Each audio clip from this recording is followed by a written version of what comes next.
Oh, it looks like it's going to work today. Nice.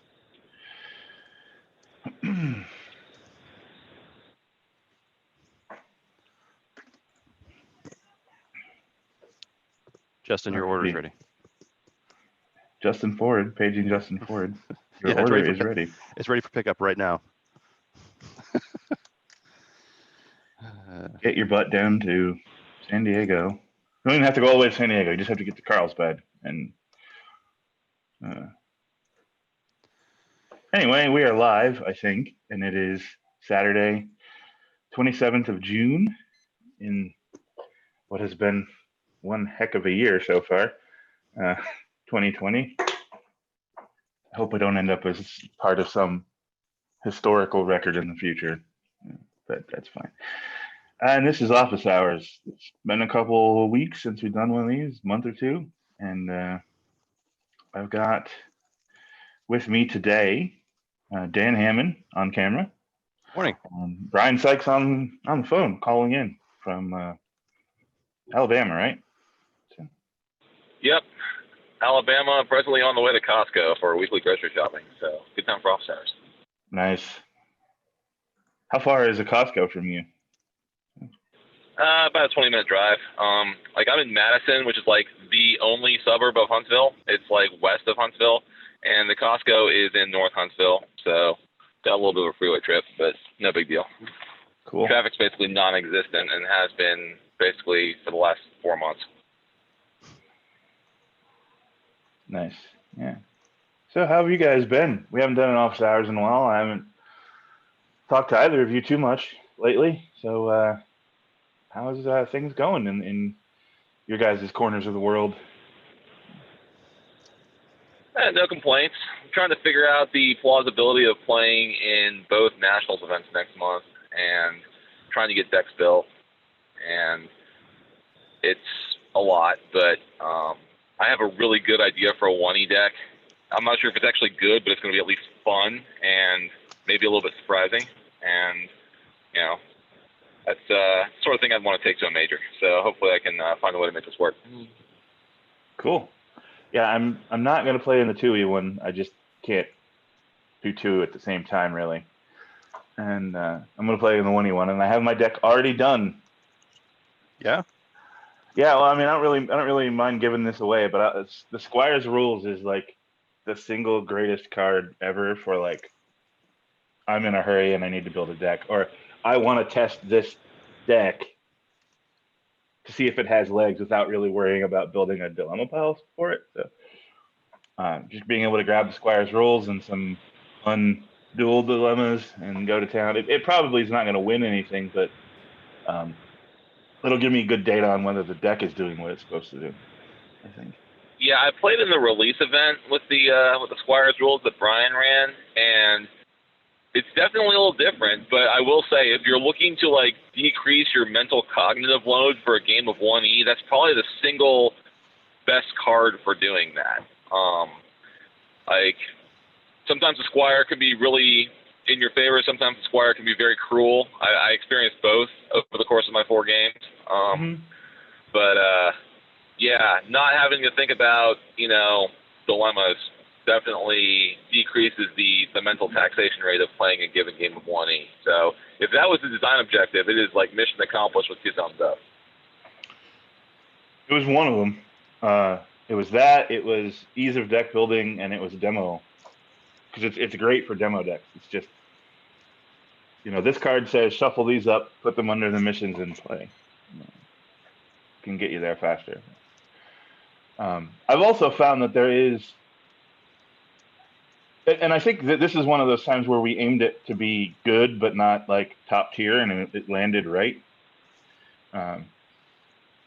But there are the other stealth advantage of the Squire's Rules is there are players who are very good at figuring out dilemma combos. That this nullifies that advantage. They're not able to predict what's coming next because. Yeah, it really blanks only logical, which is definitely a card that I've seen very top tier players like Kevin Yeager use to really good effect. I haven't actually been able to try it myself yet, but if you see, say Jolie Chu, there's a pretty pretty good bet there's a god behind it. For example, I mean that's become a fairly commonplace combo.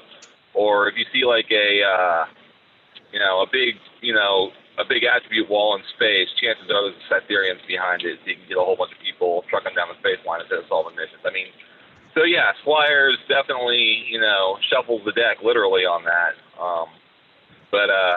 Yeah, my biggest struggle with it in like non-scenario play is trying to get over the big cost curve of giving up the really good space and really good planet dilemmas that I would have to forego in order to make it work. That's hard for me. Yeah.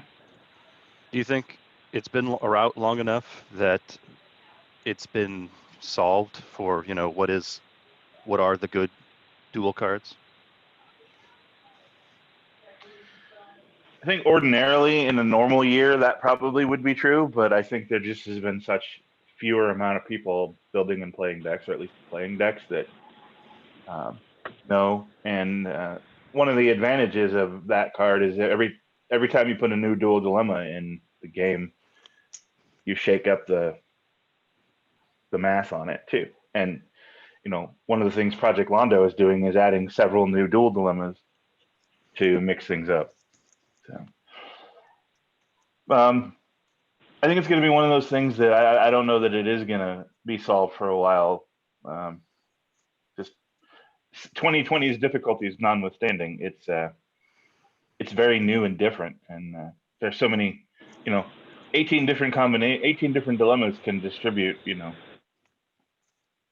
millions of ways in a game. So it's going to be very interesting. Yeah, I'm not sure if anyone has played it outside of the release event. Like, I don't recall seeing any Squires rules achievements go up besides like the 14 or so people that played in that event. Now, maybe one of those players has played multiple Squire decks at this point, but I don't think it's been played enough to really say it's been solved, because the people who have played it were playing it for the first time. And while I definitely saw some commonalities, there were also quite a few different ones that, caught me off guard.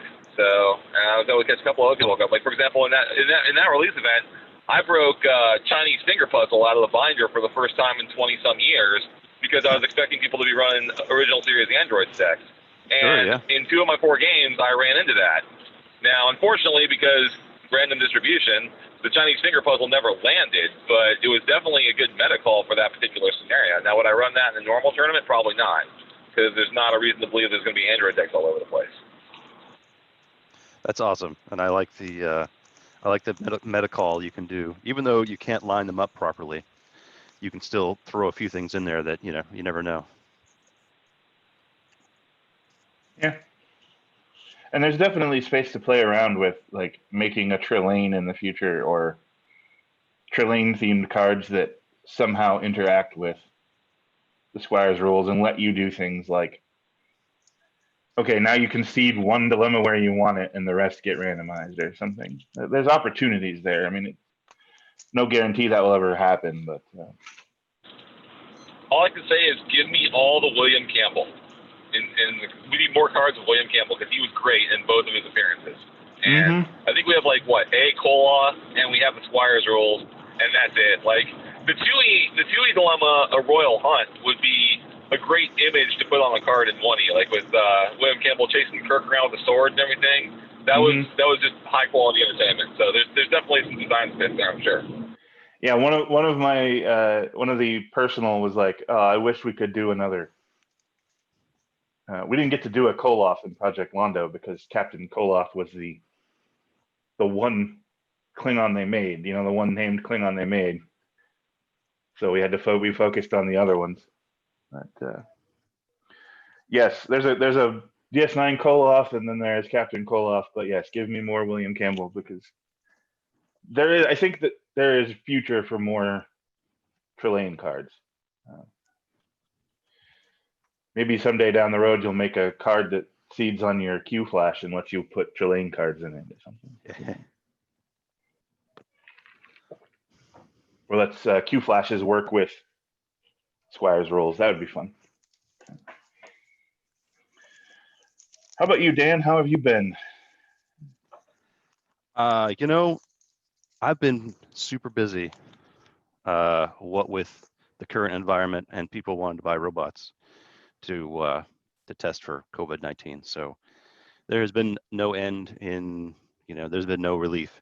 The only nice thing is, as Brian mentioned, traffic's fantastic, even down here in Southern California. Anywhere you want to go, it's just, speed limit the whole way and no slowdowns. But yeah, things are, I guess, starting to get a little bit back to normal. Had a few visits here and there. Softball started up with, people spacing out on the fields, and so we'll see how that goes. But as far as Trek goes, design is moving along. Kind of stalled out a little bit since we're waiting for some feedback, but I think we're going to get that moving forward again soon. So I haven't gotten to play in a while, but one of my primary competitors is actually moving about a half hour closer. So Rogue's moving up to North County. So we should be able to get a few more games in and get some testing in and things like that. So that'd be fantastic. Yeah. That's great to hear. And it looks like Alan Gould has joined us, although he's muted. I don't know if he's online yet. Just didn't want to interrupt the conversation. So.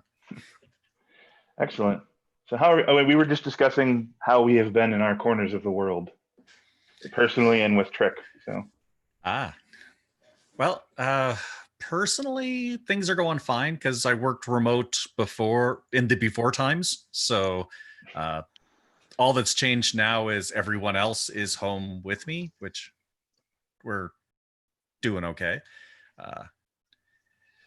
Trek-wise, a couple of my friends have finally hit peak stir crazy. So there is people trying to build decks, and I was monkeying with Lackey last night until I clicked the wrong button and it decided to reload without saving, which, yeah, so then we put that away for a bit and, had drinks, but. I don't care what anybody says. 1E is always better when there is drinking involved. I found I think the OG rules for Drunk Trek came out of 1E in late 99, early 2000s. I know Team Ohio is known for their 2E drinking Trek rules, but I'm pretty sure that Rob had a version of 1E drinking Trek at some point, and it was a little crazy. I don't remember all the details, probably for the reason that they were a little crazy. All I really remember about 2E drinking Trek is you always had to drink based on the cost of the personnel who died. So if like a 4-cost guy died, you had to drink. I'm not sure there was ever a game of drinking Trek that actually reached a game state conclusion before everybody just passed out from being drunk. We also usually used to play 3-on-3 or 2 versus 2 versus 2 doing it. So it was just insanity. Yes, there were a number of games of drinking Trek in my living room that didn't make it to a game state other than everybody has passed out. But yeah, it's drink and play 1E responsibly, people.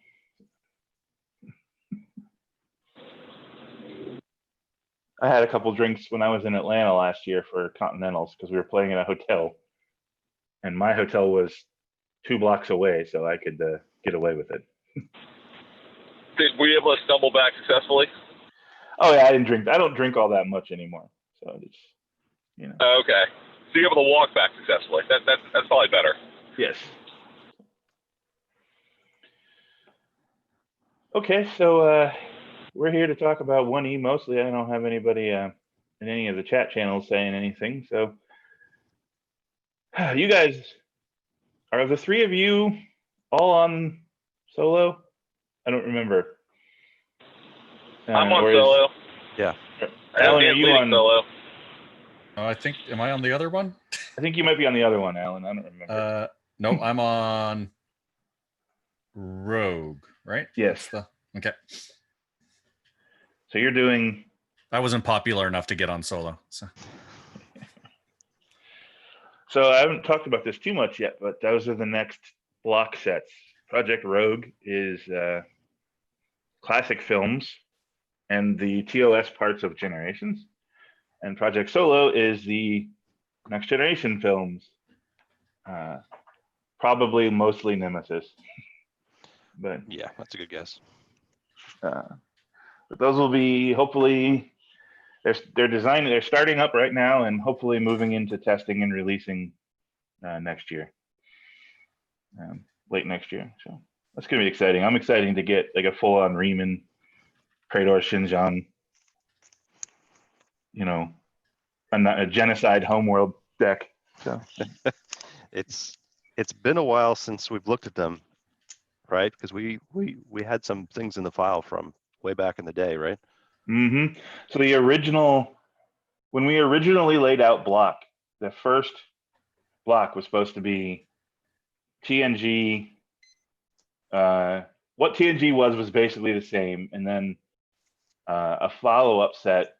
And I think it was, and then the third set was going to be Nemesis.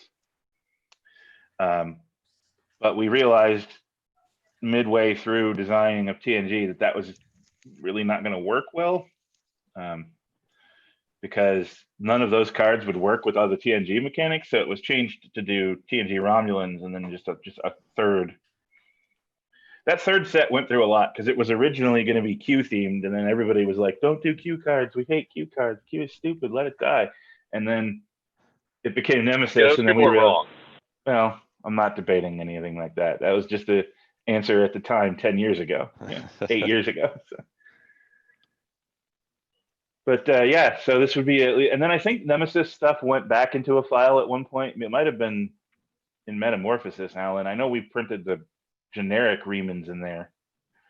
Yeah, a bunch of the Riemanns went in, and then I think it hit the, hey, we're not exactly sure how this is going to play, and we don't want to lock in the future set just to reprint some 2E cards now. So we left the just universal boring Riemanns in because they're valuable for Romulans, but left all the other stuff. It doesn't tie their hands at all. Yeah. So yeah, 10 years later, they're finally getting pulled back out of the cut file and going to get looked at again, which is great. So. Yeah, let me just say, as someone who just recently got access to the cut file, wow, there's a lot of stuff in there.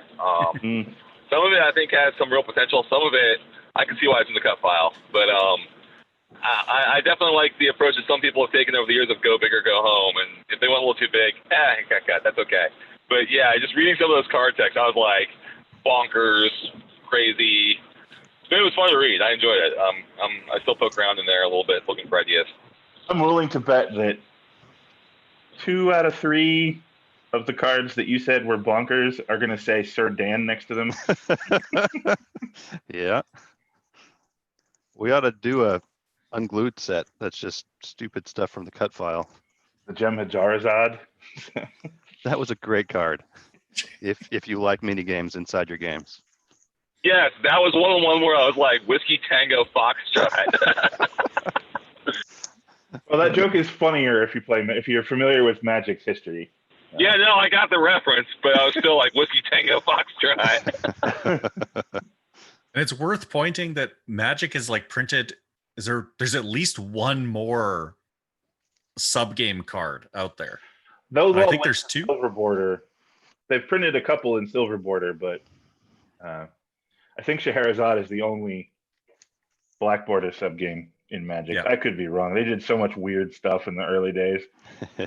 Well, that was like the first expansion set of Magic, right? That was before they had a clue what the hell they were doing. Sort of like, the pack era for Star Trek. Like, nobody knew what CCGs were or how they worked in the early 90s. They were just throwing shit against the board and see what sticks. And, I think there's, a whole lot of design theory that's evolved over the last 25 years, but that's with the benefit of hindsight of a lot of these early crazy cards. Yeah, that was Arabian Nights, which, as you said, was the first. So what happened is Magic was beyond a runaway success, like better than they had ever anticipated. And so they were like, the guys who were in charge of Wizards were like, Richard, we need cards now, like now for an expansion.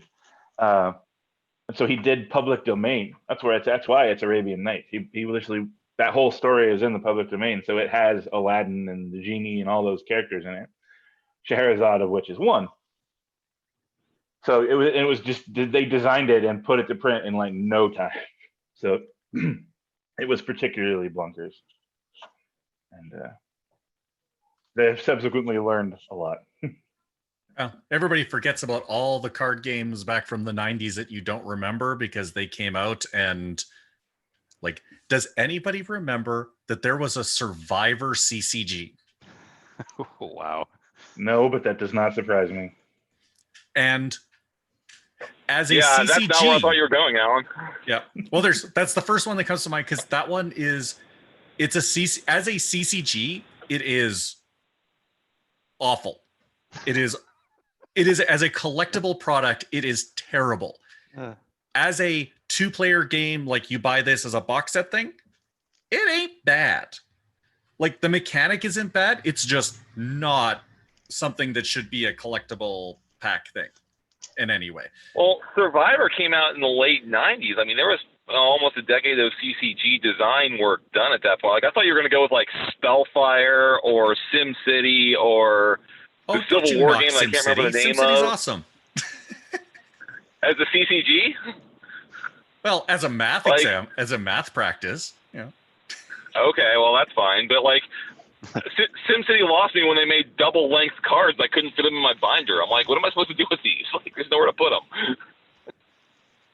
Yeah, I've got a bunch of SimCity. But yeah, that's a. There are lessons in that game.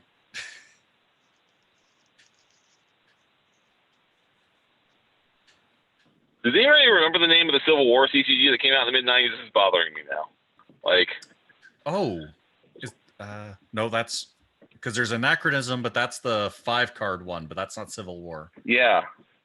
It was like you like had like howitzers and like infantry squads and stuff like that. And you like set up Civil War style battles. And I can't remember the name of this game to save my life. Quins? Dixie. Thank you, Dixie. Yes, that's it. Dixie CCG. That was a winner. I love those old games because you go through there and you can just find like all of these. Right. That's why you don't do this. And occasionally you find this is a neat idea, right? Yeah.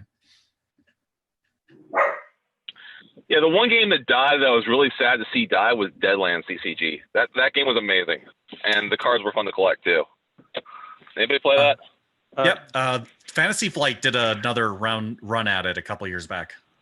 It had the best term for tapping a dude, which was to boot your dude to make him go sideways. Yep. That was fantastic. They brought that back like, when they did the LCG version. The box set that it was Deadlands. It was a LCG style. I don't know if it was Final or Fantasy Flight or not, but they also brought that booting your dude, which is just fantastic. Oh yeah, yeah. No, the remake it's Fantasy Flight, and it's based. I think they changed less on it than they did when they rebooted Netrunner. It's the movement rules are really arcane, but yeah, there's a lot of stuff to love in that game. So that was also the one where you played poker to resolve conflict, right? Yeah.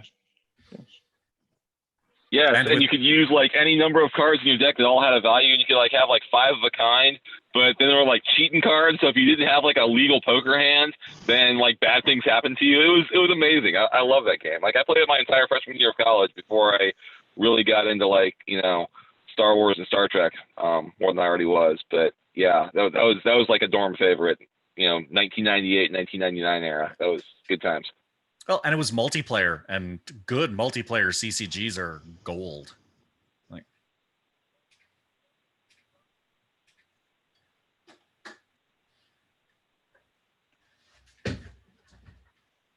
I remember.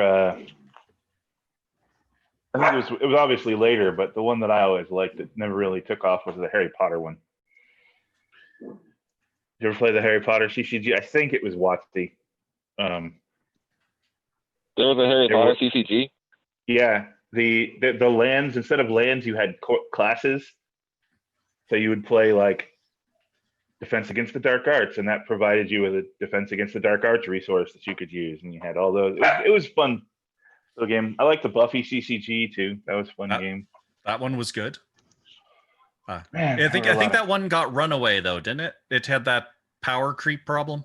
Yeah, it had the same problem that a lot of the CCGs in that era did, which was we're going to grab a licensed property for cheap and grab as much cash as we can out of it until we kill the like. I don't know that they were killing the game deliberately, but they weren't playing the long game. Nobody was designing like Buffy was never designed to last for 25 years.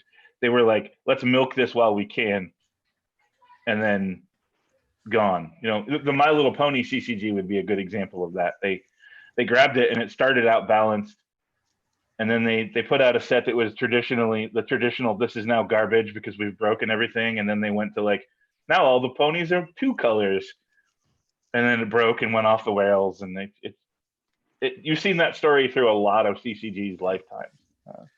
Although for licensed properties, I wonder how many companies look at precedents and go with there's no point trying to build this for the long term, because that is a company that got screwed by their licensing, like I think for every property they had. Because they lost B5, they lost and lost it to we pulled the license because Warner Brothers thinks it's going to be the next big thing, so we canceled all the licenses so we can sell them back at higher rates. Ditto Tomb Raider, ditto Aliens versus Predator, because they sold the license without the image rights to like all the main characters from Predator. Like, yeah. I mean, that's why Decipher lost Star Wars, not because the game wasn't doing well, but they wanted to make more money out of it and keep it in house because Lucas owned Hasbro and Hasbro had bought WotC, and so they just. I recall, I don't know the details, but I recall like Warren and Decipher offering more money to keep the license because that game was making the money hands over fist, and then they just wanted it in house because then Lucas could make more. Yeah. That WotC Star Wars game sucked. They should have just bought the game from Decipher to begin with. Yeah, that would have cost more, but then we wouldn't have gotten Wars. Man, I really wish Wars had landed. Like, yeah, I'm like this Wars. close to ordering some of that. That game mechanic is the single best game mechanic I've ever played in any game. Like the whole, your deck is your life force and everything is self-contained on the cards. Whether it's Star Wars or Wars, seriously, like number one. Wars just hit the trifecta of it wasn't Star Wars, so it started from a harder place, and then that was right when the economy exploded, and so nobody had money, and then peak embezzlement scandal. So I mean, it was like Decipher never really had a shot.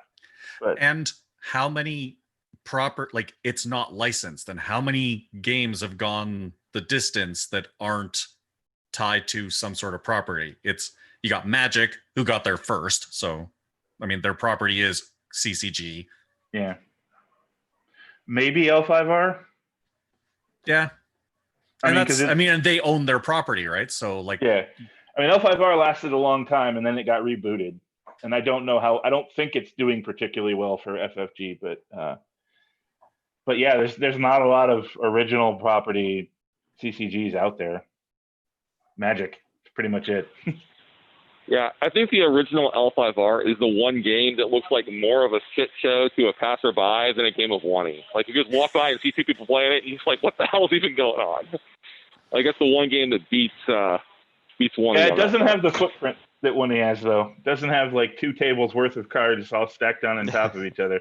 L5R tends to be, it's like, I got 5 provinces and 2 decks. It's much more small, but it's craziness. It's literally insanity.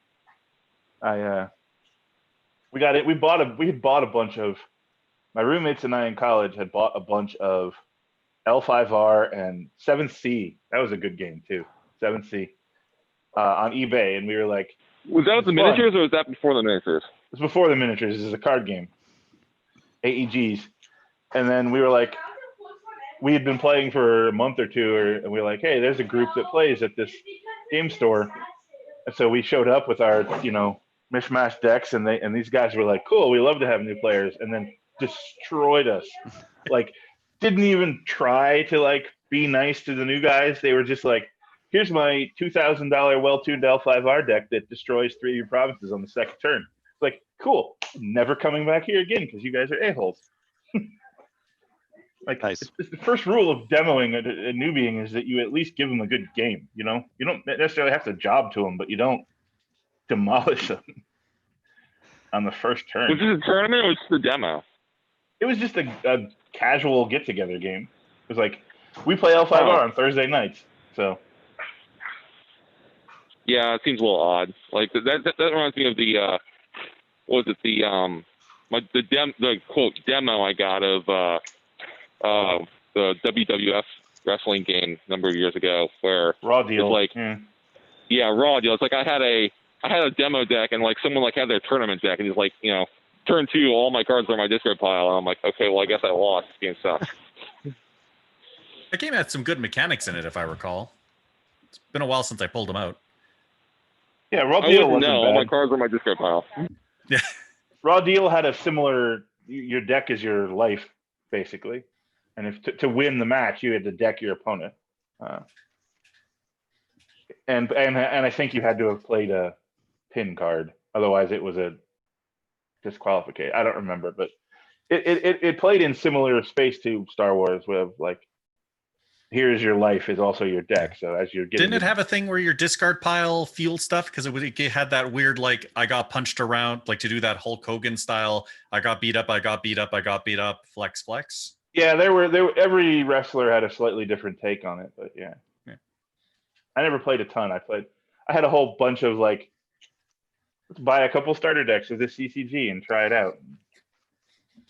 Never really went anywhere. Anybody play the Battlestar Galactica game? Mm-hmm. I played with There you. was a CCG of that? It was fantastic. There was one bad card that made it difficult to play, but you know, if you had a friendly rule against playing it, then it was a pretty balanced game. They did a good job. I mean, it was great because all the corners were cut on all the cards, you know, so they're a little octagon. It was fantastic. They did a great job. Organized play was pretty good. They had great foil promos. They released an expansion that wasn't too overpowered. I don't remember a lot of. It was about that time that the company stopped, you know, supporting it after they released the first expansion. As we talked about earlier, you know, you release the game, you sell it a bunch, you make an expansion, and then you wipe your hands and you're on to the next one. But we had locally, we had a lot of tournaments. We had a lot of fun with it. It got played a lot. It got collected a lot. I feel like I played that when I was out there for a job interview. Yeah, likely. Like it was one of those days where I stayed an extra day and I just hung out at your house and played games all day, and that was one of them. Because I remember having that broken ass base star before everybody had figured out that it was a broken ass base star. Yeah, that was really too bad, and I think we could have kept it going had we did a better job of policing ourselves and not letting that get out of control and ruining the fun for everyone else. I'm probably guilty of that too, because I know I have at least one base star deck. Did any of you guys ever play X-Files? I think I have. I never did play that one. That one has my Negative, favorites. but that's one of those forgotten games of the 90s. Yeah, that one was really good, except it has the same problem Stargate did of where like you've defined how many things you can have and you did all of those, so you can't expand out that way. But it's my favorite story because the game is actually pretty solid. It's like a competitive Clue kind of thing. So to translate into 1E terms, it would be you are solving missions and encountering dilemmas, and your reward is you get to find out, like, you know, what is it in this room, or was the murder weapon this or whatnot, and then you win by figuring out, you know, by solving it. But the reason I love it is it was printed by the US Playing Card Company, and they did the set, and then they dropped the license because it turned out they made better money just making playing cards. Doesn't surprise me. What's the game? There was a card game that was like It's always at Gen Con. It sits next to us. It's like white. Spoils. Game is called Spoils. And it was made by a company and it was kind of struggling. And then Ultra Pro bought it, I think. Ultra Pro or one of the other sleeve makers bought it and kept it around for a couple of years. It was a pretty fun game. I can't remember any of it, but I played one year when we didn't have any Trek going on in that. Because like the prize was like a $500 bottle of whiskey or something. And that's all I don't think I've ever seen that game. All I know about it, like if you'd asked what do I know about Spoils, is that that's the one where they threw like huge prize, like they basically tried to buy their way into popularity. Yeah, they bankrolled the prizes a shit ton, and that's why people played it. I mean, Wars could have been great if Decipher had actually bankrolled the prizes, or I mean that was a reason why Loader was as popular as it was, is because they threw a lot of money at Loader and not at Trek. Loader sold well and was a hot item in the 2000s, but Decipher bankrolled it, so a lot of people played it just because they thought they could win money. So. Yeah, I think locally, I don't know if I ever saw it in the field, but I know the impression we all had was like they threw money at it, so everybody played it, and the moment the money dried up, everybody stopped playing. Like it didn't sound like the game was good enough to play it if you weren't, making money. Yeah. I loved Loader in like the first year of its existence, and then Realms of the Elflord came out, and that expansion just destroyed the fun of the game for me. Like it just got dumb at that point, and I tried again when Two Towers came out, and it was okay, but not great, and it just sort of fell off after that. Too much archery ruins the Loader. Yeah, like give me Fellowship of the Ring plus Mines of Moria, and that is a fun game right there. Like those two expansions, yes, that works. Hobbits plus the Watcher, still my favorite deck ever. So I'm still mad they walked away from signets on their game design, because I thought that was a bloody brilliant. That was one of those things they had no idea what to do with. They never had a plan for it. They were just like, we're just going to put this on these cards, and you would think by then they would have figured out from 1E that if we're going to put something in the game, we should understand what the hell we're doing with it. Well, and it seemed so obvious, like you've effectively made dual affiliation cards.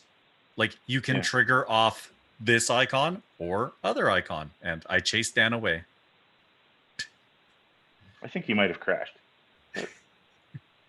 Dan just really hates signets on Lord of the Rings cards. Oh, Dan crashed? Uh-oh. Yeah, it looks like. So. Oh, well, this has been your tour of CCG history. Hey, it's fun. Oh, yeah. Play old games. I think War CCG Hills has it for like $30, and you get like 6 starter packs and a couple booster boxes, right? Like, yeah. You buy it, you build some decks, you have some fun games, and yeah. I still have my Wars cards. Like, at some point, my goal is to actually make decks and play again, but I'm not sure how or where or when.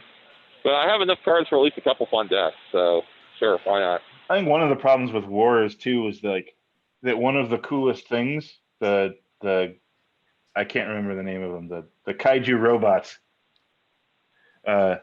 sucked. Like they were so hard to play. You couldn't do anything with them. Oh, the Nobots or whatever? Yeah, the Mars deck was so bad. It was the worst of the 5 by far. And they're 5? On the ground, yeah. In space, they were amazing. You could make like an X-Wing deck out of the Mars fighters and carriers. But like the whole carrier fleet concept was great. That's the problem, though, is you have one of the coolest conceptual things, and then you make them bad. It's unfortunate. I don't think they intended to make them bad. It's just, if you're going to put giant kaiju robots in your game, you should make them awesome to play. And they weren't good at all. I always thought the Mavericks were the best in space. The yellow guys. I always thought green was best on the planet and yellow was best in space, but I was never great at that game either. So no, so yes, on a straight power level, yes, but there was a card that the red guys had that, like, when your fighter got blown up, you could like stack it on that card, and then you could like redeploy it as though it was in your hand. So like They had numbers, so you could wear the yellow guys down. Yeah. Oh, good. Wars was fun.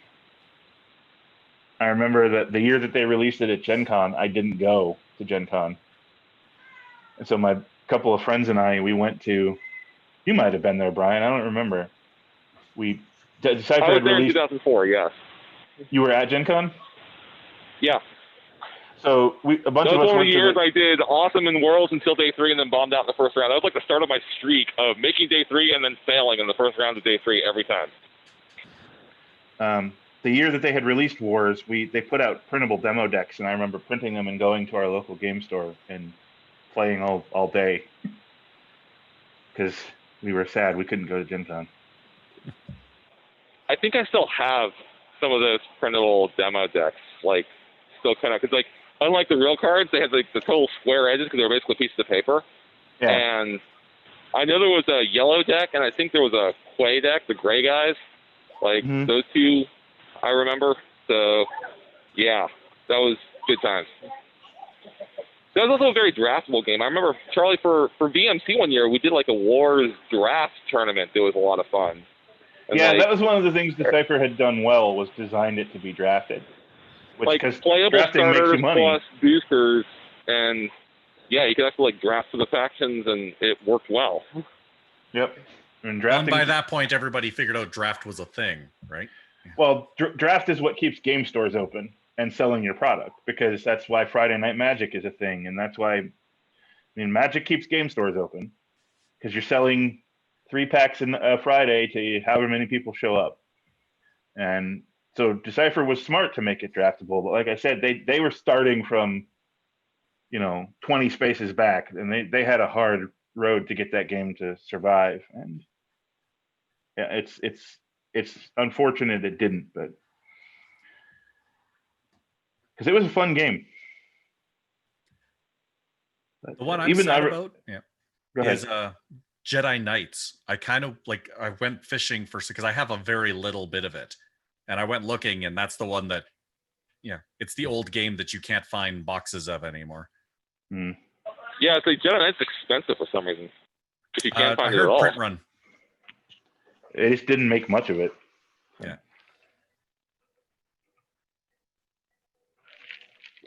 Oh well. I always said if I had a time machine, I wouldn't do anything like, try to kill Hitler or anything like that. I'd just go back to '93 and buy as much alpha magic as I could. And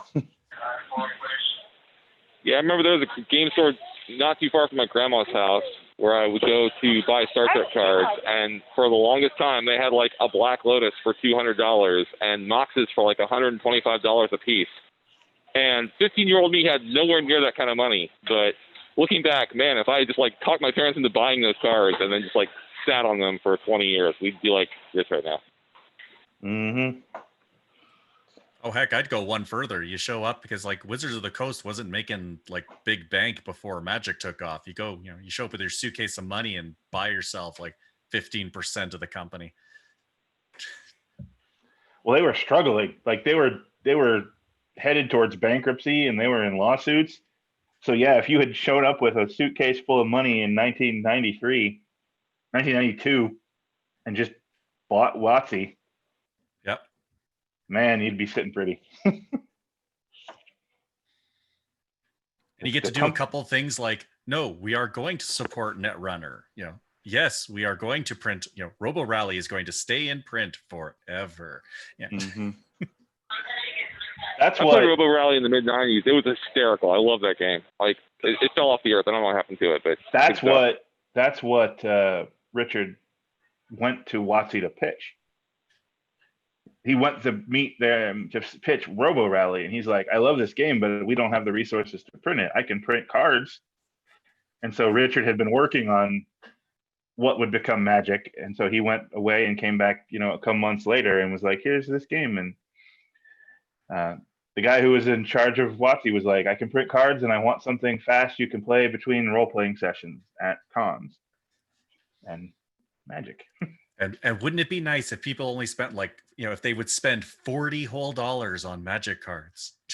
Well, apparently So I don't know how true it is, but I've read in articles and columns that Richard and the testers were kind of aware how broken like the Power 9 were, you know, but they were all operating from the assumption that people would spend $40 to $50 on Magic because that's what people spent on a game. And that if you were only spending $40, $50 in Magic, your entire play group might have 2 ancestral recalls, right? And it's not broken if you have 2 of them. Well, when then Magic became a smash runaway hit, and so he was like, that's kind of a good problem to have. Like, yes, these are broken cards, and everybody has 4 copies of them. And well, at that time, you could use, unlimited. So you could just use ancestral recalls and fireballs and, murder everybody. But they didn't care because we're making millions and millions and millions and millions and millions of dollars. It's just interesting. Everybody assumes that the Power 9 were sort of accidentally broken. It doesn't sound like they were. Well, it's folks forget that like it's in hindsight. Yes, obviously you wouldn't do that, but when they were doing it, like they were expecting you'd have, you'd own a couple hundred cards tops. Mm-hmm. Because, well, in 94 or 93, who would have thought that people would have like giant collections of cards, right? Nobody. Yeah. Nobody could even get it for a while. So. Welcome back, Dan. Thanks. I built this computer 9 years ago, and it's finally starting to show its age. Not too bad, though. Yeah, it's not bad. I think I've replaced the power supply once, and that's pretty much it. I think maybe the hard drive. I put in a solid state drive, but every once in a while, something happens. I think it's mostly during Zoom calls. Everything just goes frozen. It's happened about once a week, and I got to restart. So it might be time to try to build another lightsaber, or just pay somebody else to build it. Yeah, I got some money for Christmas to go towards another computer, and I just haven't pulled the trigger yet because everything exploded. So I'm just kind of sitting on that money. One of these days, I'll get myself I want to get a new computer before November so I can actually play this new Cyberpunk game that's coming out. It looks just ridiculously cool. So. As much as I love Cyberpunk and film noir stuff, I can't believe I never got into Netrunner. But... Oh, you've played it though, right? Never. Oh, you played the original or the new one. So. Oh, you gotta play it. Like just purely from a elegance of game design appreciation. Nice. I'll put it on my list. Yeah. So you guys want to talk about Winnie? Since we've spent 50 minutes talking about every other CCG? Wait, hold on. We're not there yet. Hey, Charlie, any updates on Tribbles? That's sort of Winnie related. We haven't really done much since we put out the Tribbles of a Different Color. You've been having fun with it apparently, and the kiddos played it once or twice here. Yeah. I haven't played as much as we should. I mean, I've scored more Tribbles in the last 2 months playing pony decks and bonus decks than I have in my entire Tribbles playing career up to that point. Yeah. Like, literally. Because I was south of 10 million, now I'm north of 20 million. After a month of playing with the new card. Those bonus strategies are skewed by playing with 3 players. I mean, not saying you can't do it. Obviously you can, but they are easier to pull off with 3 players versus a 5 or 6 or 7 player table. But. Well, what I found is kindness is like the card to play in a bonus deck because you just throw all your bonuses under your play pile, and no matter what else is going on in the game, whatever the count's at, and then you get double down there, and then you get 200,000 points per round. And now I can see why the triple card got cut in playtesting, because holy crap. Yeah, it was a little good. Well, because the triple actually gave you 400,000, because the triple said if you get the bonus, score 100,000, and if you also have quadruple, get another 100,000. So it was a little I good. cracked 2.5 million with a bonus deck, which is just bonkers. Yeah, it's crazy Alan, to go out with a bonus deck too. It's Canadian. I built that to First try to edition. go for the 5x5 achievement, and I hit the 500,000 after like round Sykes. 1. He visited once. I don't know if he came here, but he came to our tournaments. And Dan, you're not muted, and I'm going to mute you. you know, I turned off my camera. I figured that everyone couldn't hear me or see me. Because that's Sorry, how cameras work. I just described both of you. So I did Canadian. Yes, and I did come to California once for U.S. Nationals, but I want to say 2013. It was the year they did the Tin Draft Nationals, which is amazing. Like, that's still one of my favorite formats. Tin Draft at Arby's, man. That was a great day. That was a good day. We had one Got my ass tournament. kicked in Tui the next day, but that one tournament was great. We managed to have one tournament at Arby's-A since they burned it to the ground. Well, didn't burn it. They tore it to the ground and rebuilt it as a new Arby's. So you know, we christened it Arby's-A, and we had one tournament there before everything was shut down, and we couldn't. They've got this. They what they don't have, and what I miss is the best thing about Arby's was they had that wall that was in between the registers and the dining area. So when you were playing, you weren't just staring at the people behind the counter, and they weren't staring at you. So you could pretty much just stay there all day because there was no. I mean, they'd come out and have their break, right, and see you. But that wall's gone now. What they do have though is this kind of bar height raised tables in a section. So we could definitely. It's like someone decided, hey, these guys play triples here. We should make a triples table that you could put like 6 people around or stand around. It's perfect for that. I'm definitely looking forward to going back again. But yeah, that was fun. Also perfect for the Tin Draft. Put all the pages out there on the big table. It'll happen. It'll happen again. So I've actually been thinking about doing a Tin Draft online, and I think I would not want to organize that, but I will totally play in it. Well, I've been thinking about it, and I think the way to do it is to do it where everybody gets a form with all the cards in it, and they get their starter deck, and then they go and they literally rate every card from 1 to 400 or whatever in the order that they want them. So you do it like a football draft, a non-attended football draft or something like that. Right, and then you just run it as a script, and it gives you the top card on your pick, and it hands you and then you get that card as a card pool, and then it's like, okay, cool, build your deck. That's tough though. The only problem with that is my choices might change depending on what's still on the board and what I've already drafted. Like if I'm drafting a bunch of dilemmas early, then I'm going to want to go for people, or vice versa. Well, yeah, and it's kind of hard to pre-rank that. The other option is you have to get everybody online at the same time, and you load up a Lackey game, and you just be like, all right, here's all the cards in the set, pick them. You don't even have to go that far. You get out a spreadsheet that has a checklist of all the premier cards, and everyone's on. And instead of just walking up and taking the cards, so whoever's in charge just checks them off and says not available, not available, and then or types the name in as you go. That wouldn't be too bad.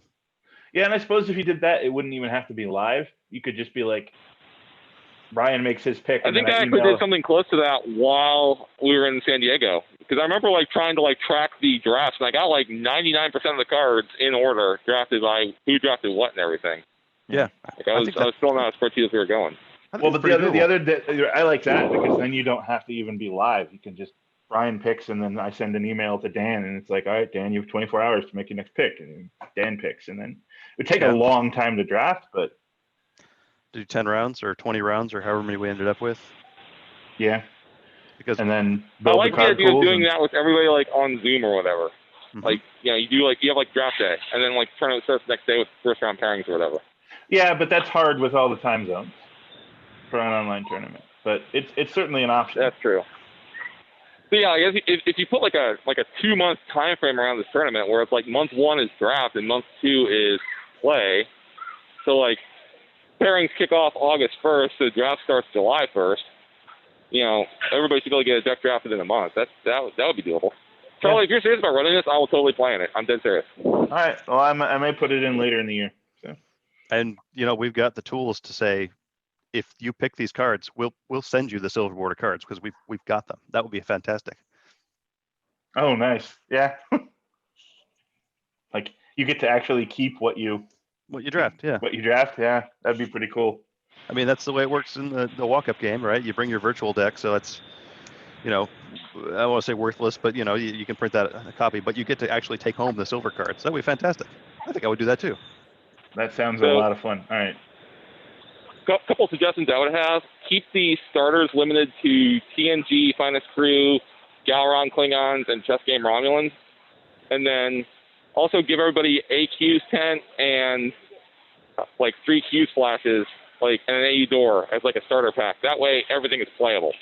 Because I remember drafting a Q Continuum pack and not getting a Q flash, and like by about halfway through the draft of the pack, everyone had all their Q stuff left and nobody wanted it.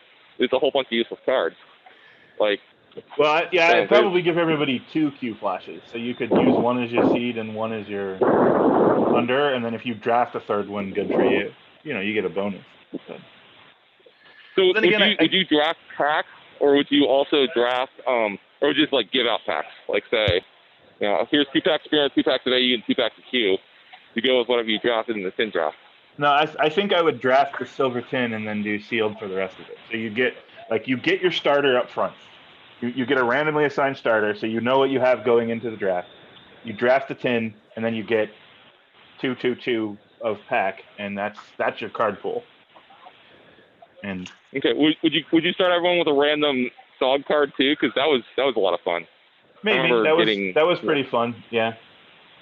I mean, I could see also giving you like you said, you get an AU door, you get 2 Q flashes, you get a Q's tent, and a random SOG card. That'd be pretty fun. So then, yeah, everything you could draft would be usable. That'd be pretty cool. I might have to put this together for later in the year. Silver Trend Draft is just outstandingly fun. It's one of my favorite ways to play Winnie. And the fact it synergizes so well with TNG virtual cards is really cool.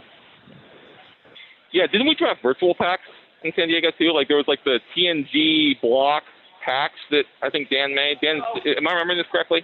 Like I remember drafting Decipher packs, and I remember drafting like virtual packs. I'm gonna guess that was Johnny's doing, but yeah, probably so. I think everyone got a virtual pack, like you said, that had a shaded gray card and one of the continuing mission and one of the continuing mission things to go with your starter deck to make it a little easier, and then a kind of rando pack of probably TNG restricted virtual cards.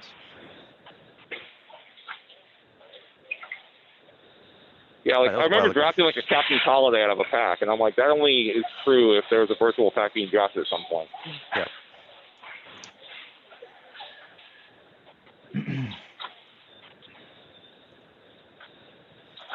So, Joe, I'm not sure how soon you want to do this, but while we're talking tournaments, I guess I'll go ahead and pimp the rest of the Return to Farpoint series for the remainder of the year, because those are now part of the Subspace series that Chris has put together. And we got a lot of both sealed and constructed coming up. Like I think starting in July we have Enhanced Premier, Warp Speed, and then August we don't have anything for the Return to Farpoint series because I left that blank for Worlds. But I did add an open constructed tournament on the one east side to that if anybody just wants to get bonkers with it. And then starting in September we have Voyager constructed, which is just Voyager plus the Borg, because that was apparently a thing back in the day. We're going to try it again, see if it actually still works or if it's completely broken. Not sure which, but I'm going to vote for completely broken. So. Well, it's OTF, so there's no DQSS, there's no built-in treaties. I mean, I'm not sure it might be. Like we're not sure if that's like I think the hypothesis is OTF has made Voyager constructed not totally broken. Well, we'll test that hypothesis. And then I know October we have Voyager Warp Speed. So I know that was the one that was most requested by everybody when I did my poll last year, trying to gauge interest for the Farpoint series. So that's coming up in October. November we have what I'm calling the Pack Era, the Next Generation constructed, which is basically the Pack Era sets plus the TNG block sets. And I think like Ba might be in there too, so you can use tactics and stuff. But that's another attempt to see what sort of limited constructed format would be fun and playable. So Like, what if you had Pack Era, but you also had the Warp Core cards? So we're going to try that out. And then in December, we have the, I'm calling the Rainbow Sealed, which I think this debuted at Gen Con a number of years ago. It's basically you get one of every pack, and all of your people are compatible, and everybody is presumed native to the Alpha Quadrant, and all missions are native to the Alpha Quadrant. So you make one space line, you just play whoever you get, and craziness ensues. Nice. So I'm definitely looking forward to playing in that one. So, yeah, so I'm not sure if you want to try to slot a Tilverton in there, if you want to push to January, but that's all the fun online stuff we have coming up in the next few months. And all of them are prize eligible for the Subspace Series prizes. So, And for something Anyone else wants that to, I'm trying to get to show on my screen, it's going to go up. It's going to go up this week for people to see. But this is a. I'm sorry you won't be able to see it, Brian. This is I'll watch the a video later.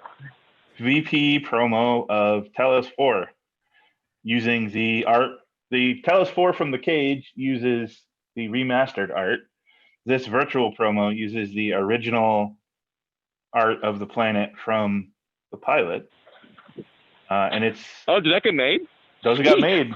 I have this one. I have one for the 2E Return to Farpoint series too. But since this is the Nice. 1E office hours, Wow. I'm showing this off. But it's a foil mission. See, I that wasn't will sure if that was be- going to be a thing or not, which is why I've not said anything. That's awesome. Yeah, I'm gonna send you a note on everything and go up this week. But yeah, we're gonna give some to everybody.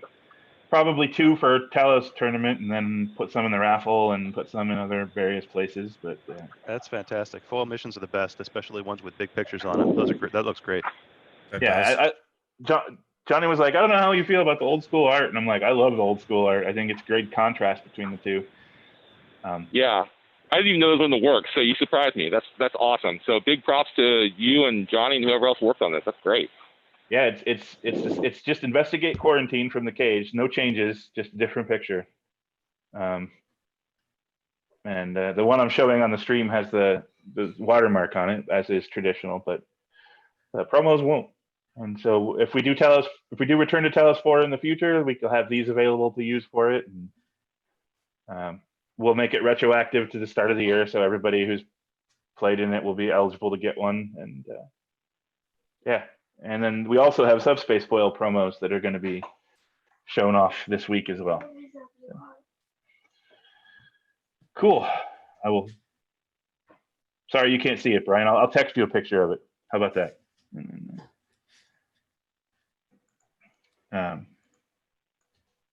Yeah, I'm pretty happy with where we are with Winnie.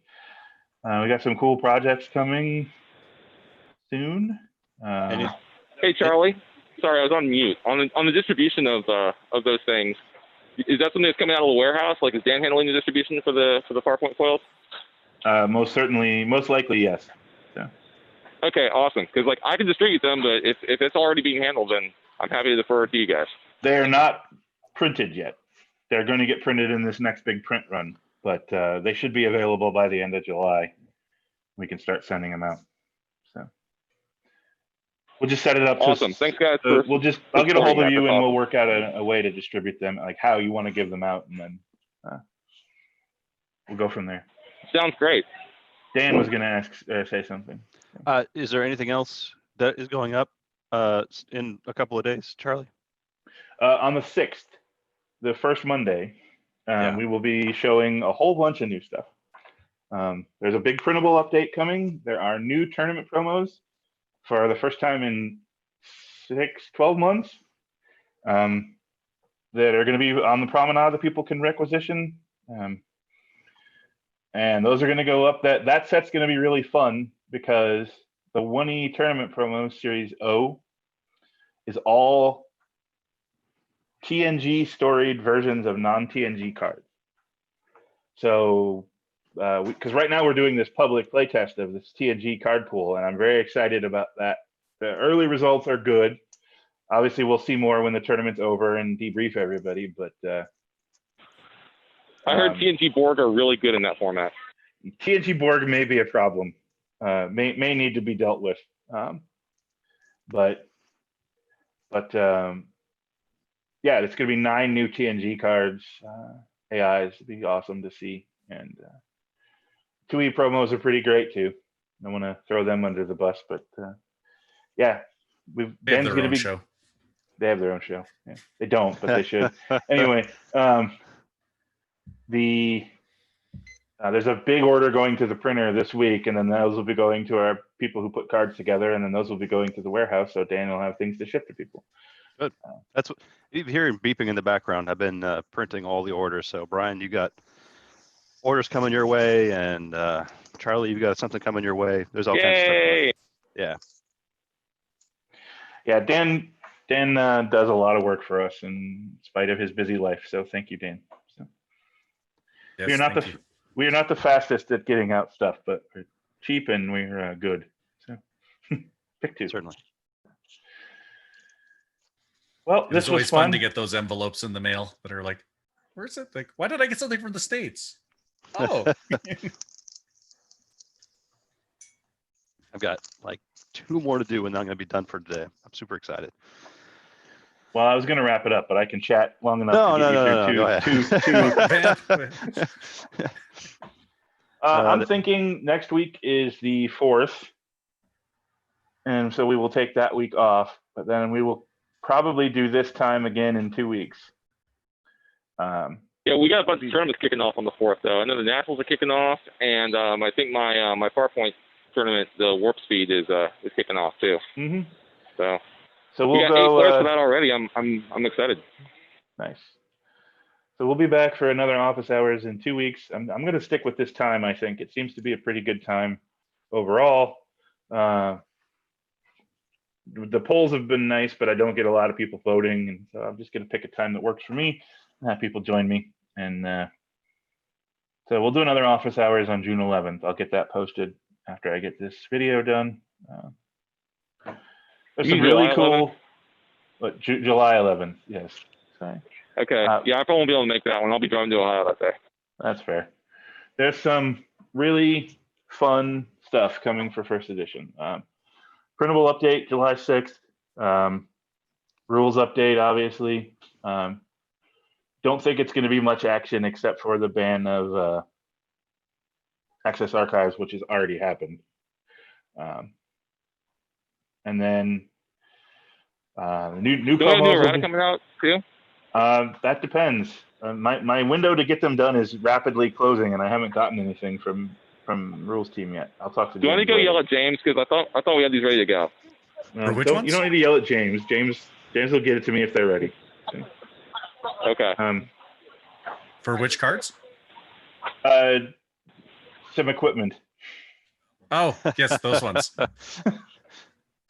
What else is happening? Printable promos, new promos, spoiled. This week should have the Subspace Series promos. They're basically Continentals and Worlds promos repurposed. Because we hadn't printed them yet, so we just had Johnny change the text on them from Continental Championship to Subspace Series, and it doesn't matter for one of you because we don't put those texts on ours. But those are 2 beautiful looking cards you're going to get to see. Then we have the Talos 4 cards. There is a special project starting hopefully late in July or early August. It's going to bring you guys some new shiny stuff for most of the rest of the year. Not shiny literally. Sorry, new stuff for most of the rest of the year. Project Londo is getting close. It's turned the corner. We have stopped doing a lot of re-engineering and doing a lot of cutting now. We're in that phase where it's like they have to get down to a reasonable size. And then there's even more cool stuff happening after that if I can get it finished. So Charlie, you're saying shiny in the Firefly sense, then, right? Shiny in the Firefly sense, not in the literally reflecting light sense. Although that is how Dan described the original foils to me when he's like, I got Project Shiny for you. Yeah. And then I went to Gen Con and he showed me my favorite. What was it? What it was we did? We did a sealed deck. Sealed release event for this TNG, side of Paradise. Right? No, it was this side of Paradise. So yeah. It was everybody had sealed packs, and in them was a foil virtual card. And so I remember giving everybody their stuff and being like, don't open them until you're told. And then Dan and I are standing at the end of this big row of tables and like, okay, open your packs. And they open them and they're coming through them. And you just see people like wide-eyed, open mouths, looking down at Dan like, what the hell is happening? It's great. Yeah, that was a good time. That was a really good time. So, all righty. I Yep. think Here's the last label. I just last dropped it. label, Dan Yeah. dropped it. There we go. Done.